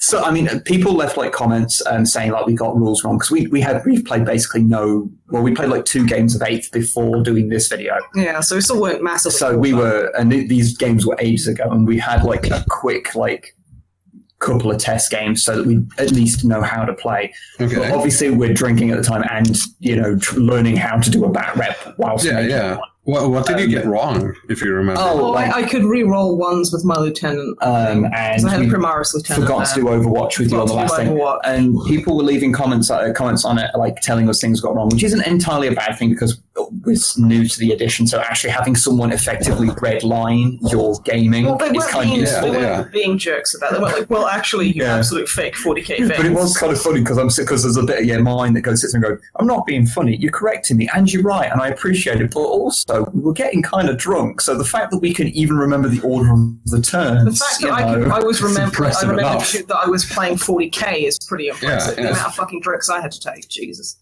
It's pretty grim.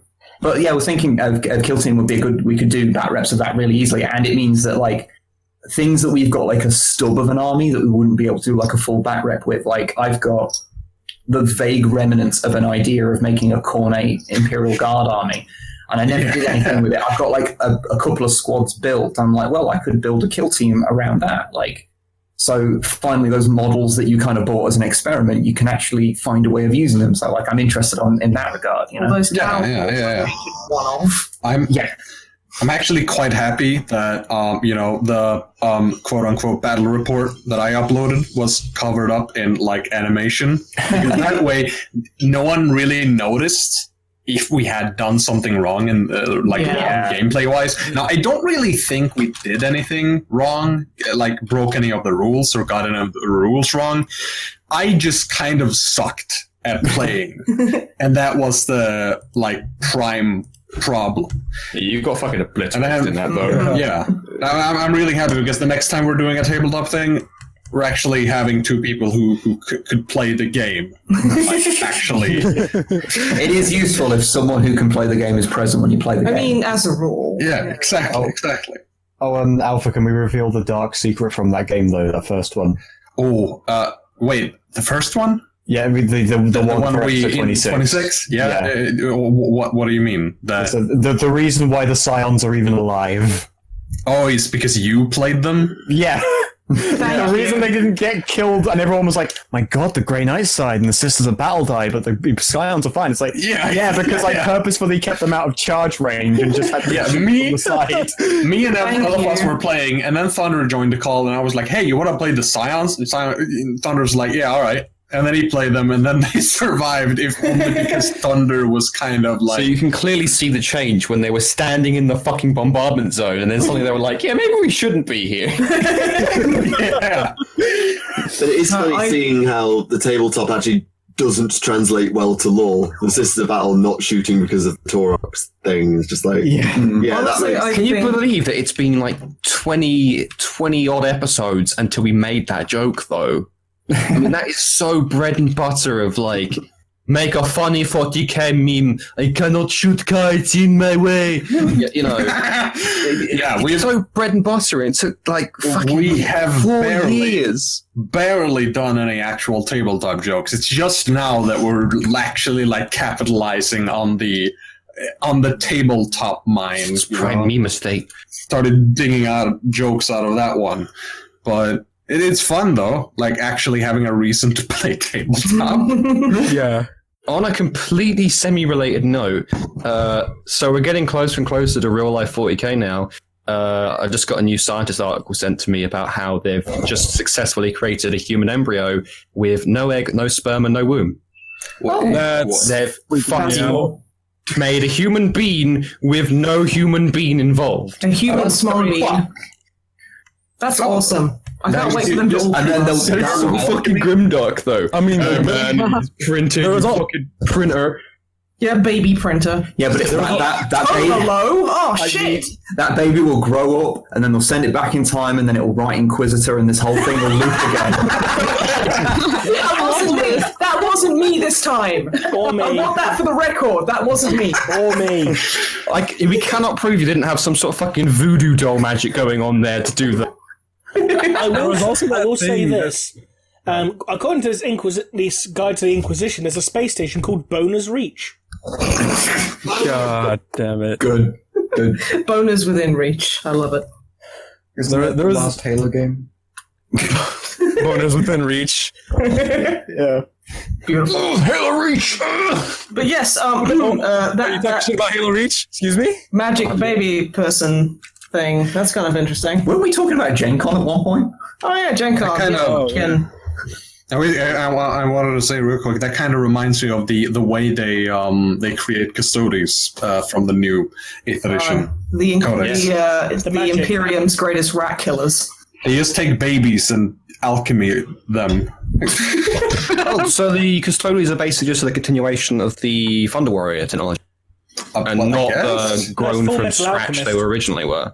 Yeah. Well, my kind of headcanon is that they take the baby and then they completely deassemble the baby and then they reassemble the baby again with better. Wait, no.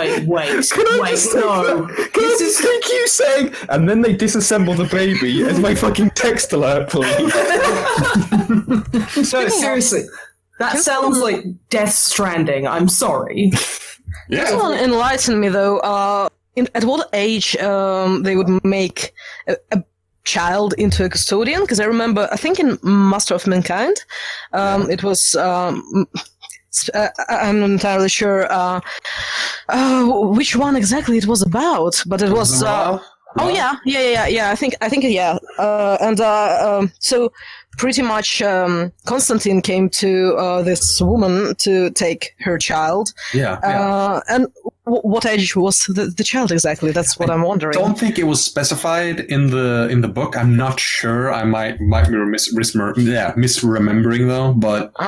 In the codex, at least, I think it is specified that it's infants. Yeah, I had it in my head that they were younger than Space Marines who were taken at 10. Yeah, but they're taken at 10. I never thought about that, honestly. You can get a good, cross thing of how violent and, whatnot they're going to be. And if they've got any particular really obvious, genetic mutations that weren't apparent at birth. Because, gene screening in the 40k universe is not the best in the world. Yep. So they can Because the actually black wait. dragons are pure. So you actually have to look at them and be like, hang on a second, that kid's got a... Took you 10 years to work out? Yeah. Okay, fair enough. He's not going to be a Marine. Just throw him to the fucking Chaos Sworn. But yeah, they magically make the custodians with them. Yes, they could probably bioalchemy. magic. Yeah, they could probably magic out the mutations at that point, given how good like, the Emperor and the people who've replaced him are. I'm just imagining like a 6-year-old, 5-year-old kid just in like Custodes armor that's a little bit too big for him. I mean, I want your help, Emperor. I need your phone. What happens is they your find your golden phone. Murdering rats left and right. Yeah. What happens is they take a baby, put it in front of the Emperor. The Emperor goes, "Squigaldi, squidoody, you're now a custody." Oh, that's so cute. That's exactly how it goes. It's like they don't even try and grim dark it up. It's just that's how it is. Yep. So whoosh. Well, I mean, Then he sprinkles magic Emperor pixie dust.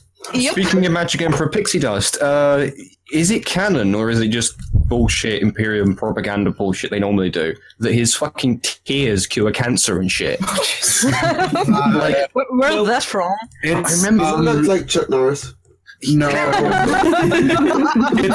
that's a tidbit from the old, like ancient. What was it? Ancient First or law, second forbidden law. It's the Warhammer 40,000. Warhammer 40,000 battle manual or the War Gears manual from either first or second edition.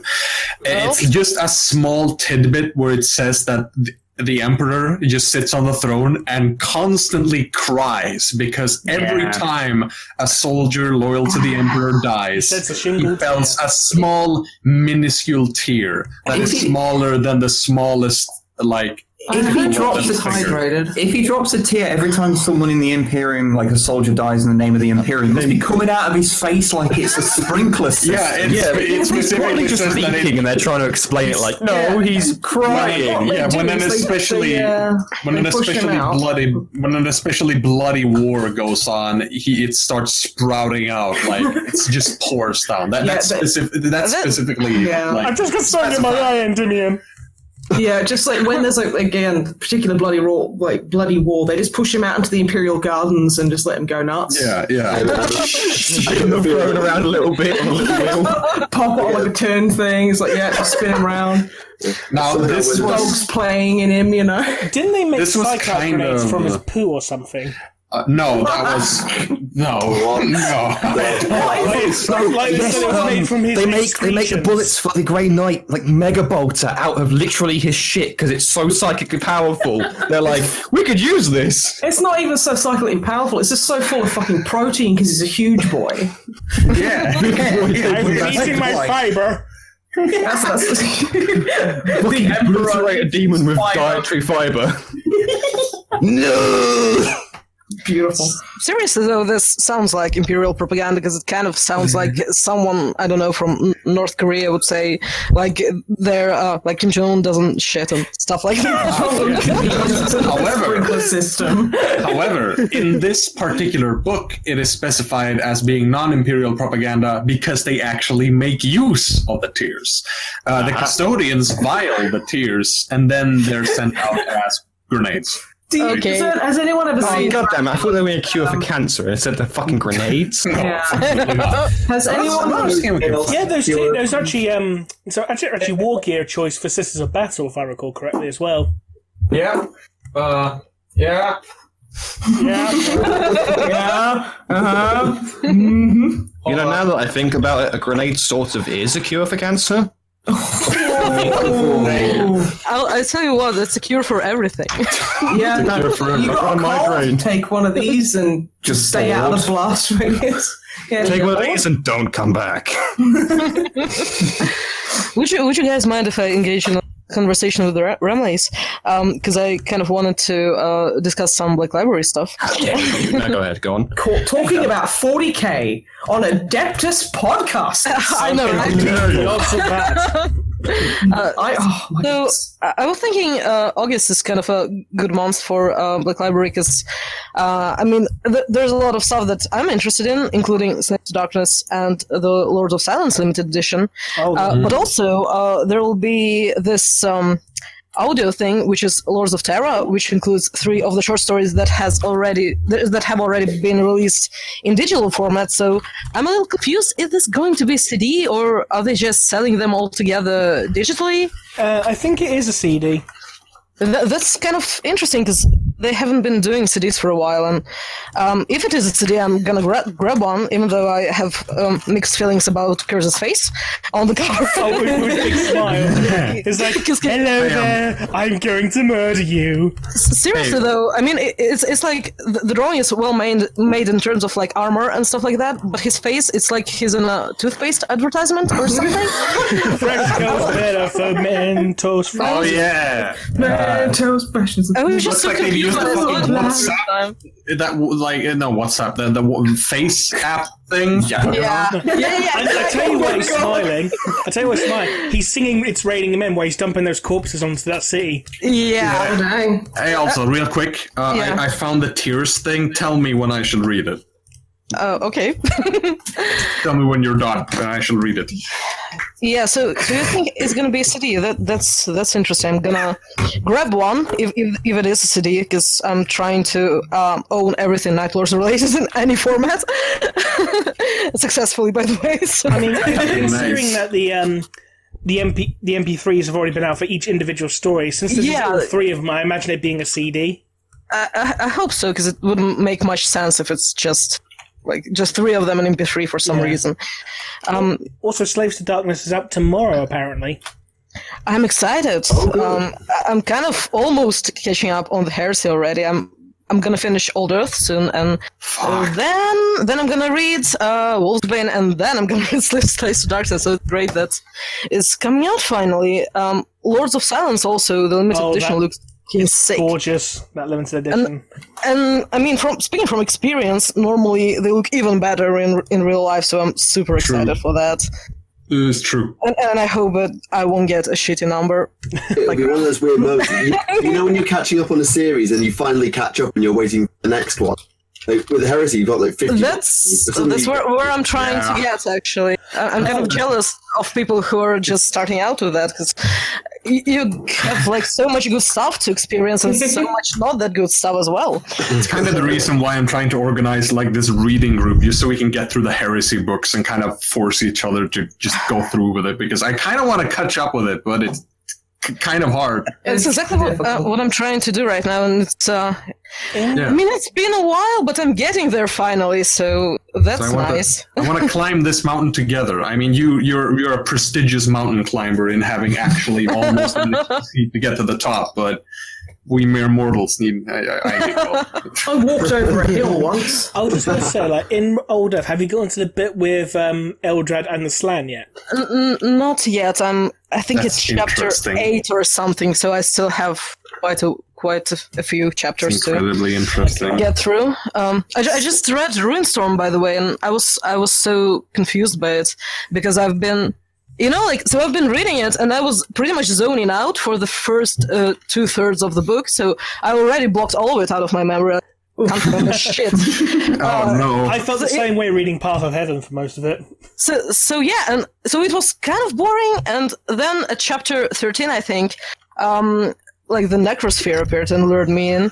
And it was interesting. I really appreciated the dynamic between Curse and Sanguinius. Didn't really like where it ended though, but the whole thing, my favorite scene probably was when Sanguinius comes to Curse at his cell or whatever, wherever Lion keeps him, and Curse is like, so why exactly are you going to free me right now? Fascinating, love it. He's fully aware that he's a giant asshole. I love that, but why are you letting me out? I had no idea how to review or rate this book, honestly, because again, I appreciated the later chapters, but 2/3 of it was just so slow. With Path of Heaven, I thought the book was so boring until they got to the Dark Glass Station. Then it actually started getting interesting. It's like, I'm only 80% of the way through the book, and now it's starting to get good. Yeah, but then it got like really good. So then you're confused, like what to make of it at all. It is quite nice when you just slogged through a book and then it suddenly gets interesting. Yeah, it's definitely better when it never gets. Yeah, better to have 2/3 slog, 1/3. Yeah.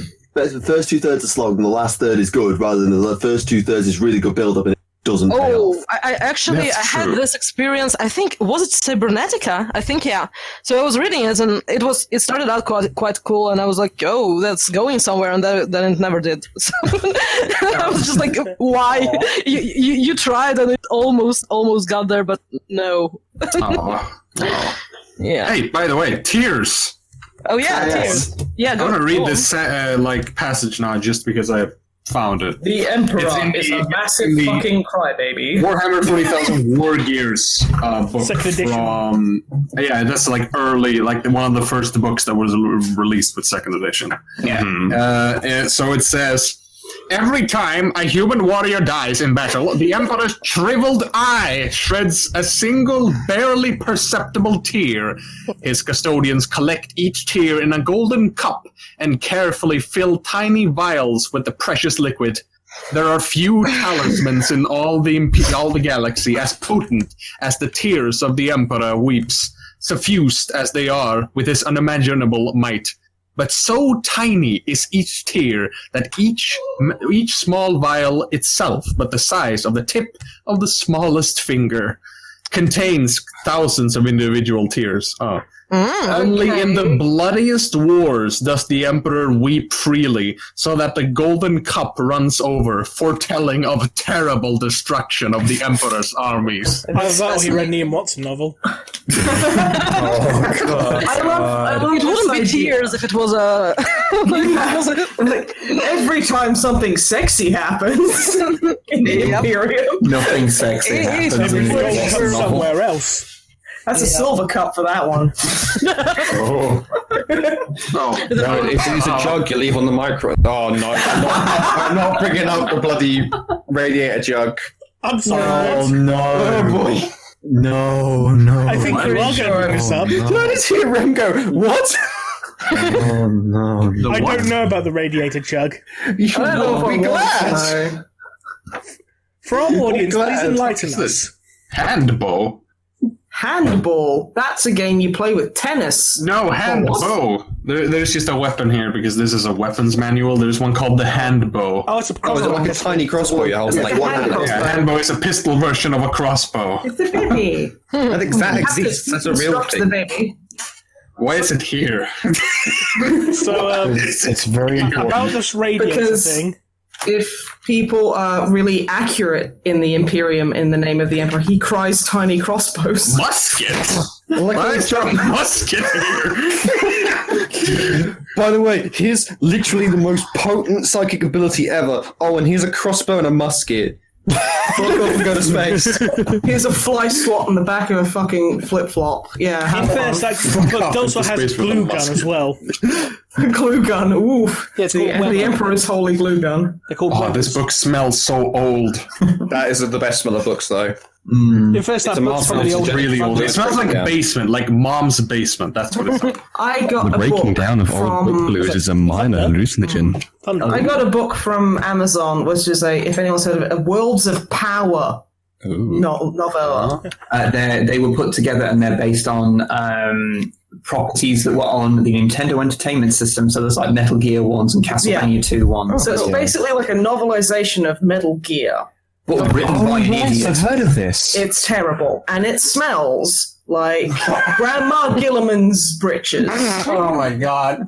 When she was Why dead. did you buy it then? Because I love Metal Gear and I hate myself. Well, isn't that Metal Gear 1 novel? It says that Snake has like a real name. His real name is Justin Haley. Yeah, and he's part of the Snake Men. He's one of the Snake Men. The Scorpions come at him with their tail raised into the sting. No, position. their stings, and I think I'm quoting this nearly verbatim. Their stings are raised high in the sting position.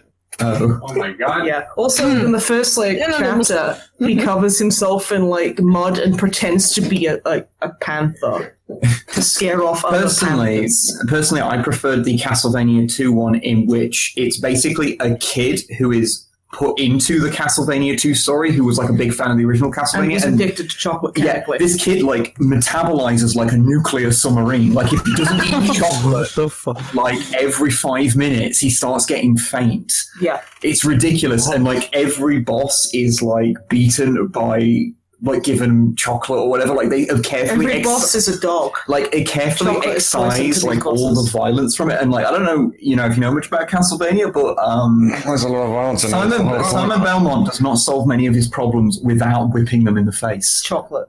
So it's really fucking surreal. That's all right. The original design had a knife at the end of the whip as well, so it's I'm gonna stab you and whip you. It looks like it's got a spiky mace on the end of it. Yeah. It's because you can get whips that are that have murder whip prongs or it's like a chain whip that he uses. Yeah. So. Well, it's not on the covers, but if the way it looks in the game, it looks like a chain whip. But yeah. I want FX9 to write a 40k novel. The guy who wrote all the Wills of Powers. Yeah, they're all the actual person who written them is hidden and it's under the name of FX9. I mean, that's pretty reasonable if you're that fucking disappointed in it. Apparently, I've heard that it was under the name 9, so you would look for it in the Nintendo section. Yeah, so it'd be around there. That's why. Weird. So, a Worlds of Power 40k novel would star James Marine. It'd literally be a Squirrel King fan fiction, James Marine. No, his name needs to be Spay and his middle name Hace. Space Marine. Space Marine was marining around space for a while. When his armor looked at him and said, Space Marine, you have to go and hurt the heretics. But the lights above him blinked and flickered out of the sky. There's no Space Marine chapters. There's just other people called Blood Angel and Iron Hand. Blue Odd Angel. Yeah, there's only one other guy in those chapters. They're not a full thing. And then there's Greg. There's Greg. Greg is basically, he's the Grey Knight. Yeah. I was about to say Greg Knight. Yeah, Greg Knight. And he speaks with a very thick Yorkshire accent. It's hang on, lads. All right, mate. Hang on, lads. Sorry, I'm late. Sorry, I'm late. With the Malleus. You guys seen any fucking witches about here lately? No, Greg. No, we haven't. You sure? I'm pretty sure, Greg. Let me see you next week. I'll bring Clara. She's my sister of battle. No, it's of battle. Sister of battle. She got married. You see, that the same surname. Yeah, the old Canadian orbitals. Yeah. Yep. So on the topic of terrible books, has anyone else read the Extended Dune universe? I've read the first 3 books. That's the first 3 books are good. They're weird, but they're good. The Extended Universe goes full there's stuff in the first 3 books that would make jokes about fucking Ian and nothing. Oh yeah, but there is in the Extended Universe, it just gets so fucking weird. All I know is that in the book after I have stopped reading, then is it Leto the Second? Covers himself in worms and becomes a god. Comes himself in trout. Hasn't had a day like that? He goes out. He goes, my dad told me that there's going to be some really evil, horrible, horrible cult shit that will happen because a god appears. Time to dip myself in these incredibly dangerous, toxic, mind-altering, drug-emitting worms and become a god because, wear them as armor. Yeah, no, he becomes a worm. Yeah. Well, doesn't he? Yeah, he fully becomes a worm. Yeah, they fuse to him and because of how powerful he is in terms of being able to see through time and shit, he actually starts melding them into his own skin. Yeah. So that they just sort of stick to him like leeches and he starts smoothing them over him. It's an afternoon, I suppose. But that's not even the weirdest thing. His most beloved guidance person, because computers are banned, they have people who are so fucking incredibly ridiculously mentats. Yeah. His beloved mentat dies so many times he has them cloned every time, and that's mega illegal because only one house knows how to do cloning out of dead bodies, and it's really frowned upon. But he doesn't care because he's decided to become a god despite his dad telling him not to. So what's a little bit of law breaking on the side? I'm a god, even though Daddy said that I'm not allowed to. too. I'm also going to clone my best friend. And I'm shit, they came out as a clone my DS repeatedly. They came out as a girl this time. Whoops. Well, time to marry them. Oh, and it's no. like, really? Really? This old guy you've had for like 400 years just came out as a girl with all the same memories and background. Yeah, now you're a chick, I can marry you. That's a little bit of repressed problems, my friend. To be honest, most of the characters in Dune have a lot of repressed fucking issues. They're a lot fucked up. I mean, this is the same guy who then, his butler then kills him, but only after he says, you're going to kill me, like 2 books prior. And he's like, no, I would never do that. Oh, shit, I'm doing that. But the big problem with Dune is that every character knows too fucking much, and they're constantly just outmaneuvering each other because everyone is all too unknowing. Like, everyone is super hopped up on being able to see the future drugs that it becomes like 7-dimensional chess where you played the last move like a year ago. It's like, yeah, don't worry about it. I sort of remember where we are. It's okay. I bought some lightly salted tortilla chips, and now that means that this guy can't murder me in my sleep. Yeah, because now he can't get the salt he needs to extract to kill the other guy to get the He poison. doesn't have the energy that he would have gained from eating a bag of lightly salted tortilla chips. It just gets so fucking tiring to read. He's just gonna get home and be like, nah, I can't kill a guy, I'm too tired. He's like, I've been thinking about my life with salted tortilla chips all fucking. Oh, fuck this, man. They're all gone. I'm just going to have that pot noodle I was saving for tomorrow, and I'm going to watch Top Gear Omnibus. Go back to really bed. Sad wank. Whilst watching Top Gear. The saddest wank. There's no such thing as a happy wank whilst watching Top Gear.